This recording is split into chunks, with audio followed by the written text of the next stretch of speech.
Assalamu алейкум, урматтуу мекендештер, урматтуу спорт сүйүүчүлөрү. Биздин Ала Тоо спорт YouTube каналыбызда кайрадан кыргыз спортундагы акыркы жаңылыктар уланат. Бул жолку чыгарылышта сиздерге жакында тактап айтканда 26 октябрь күнү Абу-Даби шаарында өтө турган UFC 308 турниринин алкагында беттешке чыга турган кыргызстандык мушкер Мыктыбек Оролбай уулунун беттешине кайрылып өтөбүз. Атаандашы канчалык күчтүү, аны жеңүүгө болгон мүмкүнчүлүк канчалык алдыда кененирээк изилдеп көрүүгө аракетибизди жасайбыз.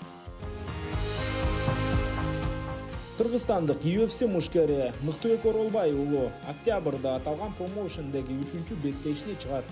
Буга чейин ал 2023 жылдын 18 ноябрында UFC лигасында дебют кылып, андан кийин май айында Бразилиядагы UFC 301 турниринде Эльвис Бреннер менен беттешкен.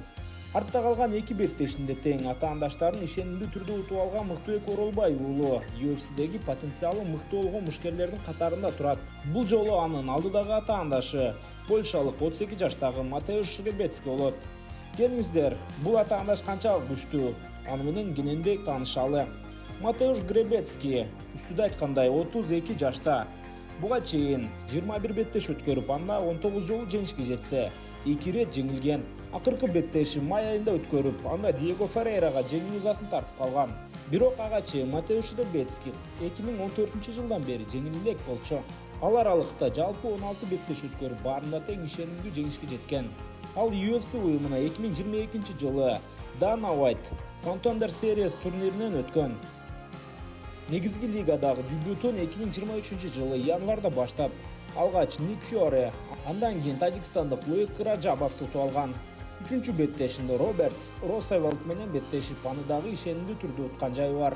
Бирок акыркы беттешинде үстүдө айткандай бразилиялык jiu-jitsu чебери Диего Феррейрага жеңишти тарттырып койду. Бирок ал беттеште дагы упайлар жаатында Ребецки атаандашынан кем калган эмес. Матеуш Ребецки негизинен көпчүлүк польшалыктар сыяктуу бутка туруу абалында беттеш өткөрүүнү жактырат.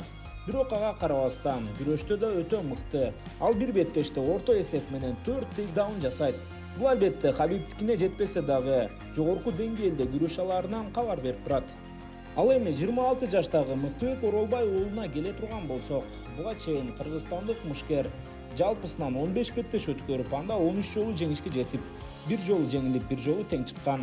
Ал акыркы жолу 2020 жылдын декабрь айында калыстардын талаштуу чечиминен жеңилгенден кийин 8 беттешин катарынан ишенимдүү түрдө утуп келе жатат.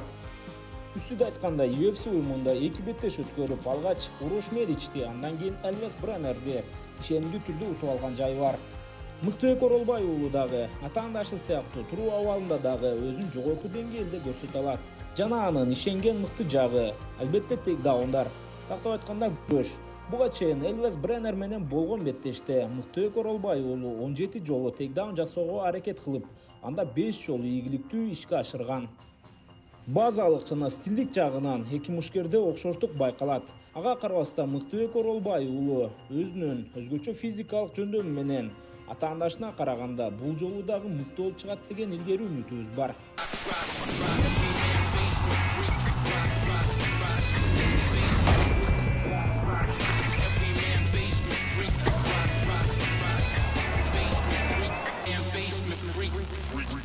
Абу-Дабиде көп убакытта Кыргызстанга, ошондой эле КМШ элдерине өтө кызыктуу турнирлер өтүп келет. Бул жолу UFC 300 турниринин башкы беттешинде грузиялык Топурия менен АКШлык Холлоуэй жарым жеңил салмак чемпирдигиндеги титулдук беттешин өткөрөт. Андан сырткары кыргызстандыктарга абдан жакшы таанымал Нурсултан Рузибоев, дагы бир мыкты мушкер татарстандык Ринат Фахреддинов менен беттеш өткөрөт. Ошондой эле Шарабудит кайманасы менен таанылган Шарабуди Магомедов Армен Петросян менен беттешет. Дагы бир кызыктуу беттеште Магомед Анкалаев Александр Ракич менен, ошондой эле Роберт Уитакер Хамзат Чимаев менен беттеш өткөрөт. Чындыгында Холлоуэй айтмакчы, бул 2024 жылдагы эң күчтүү турнир болот. Андыктан бул турнирде өзүн жогорку деңгээлде көрсөтүүгө кыргызстандык мушкерибизде жакшы мүмкүнчүлүк бар. Мыктыбек аны колдон чыгарбайт деген ишеним чоң. Достор, Мыктыбек Оролбай уулуна алдыда күтүлүп жаткан маанилүү беттешинде ийгилик каалайбыз. Эми ким жеңишке жетет деген кыска суроого келе турган болсок, алдын ала кандайдыр бир сөз айтуу кыйын. Ага карабай, көпчүлүк эксперттердин ою боюнча кыргызстандык мушкер ата-анасына караганда жеңишке жакыныраак көрүнүп турат. Эми сиздер менен коштошобуз, сак саламатта болуңуздар.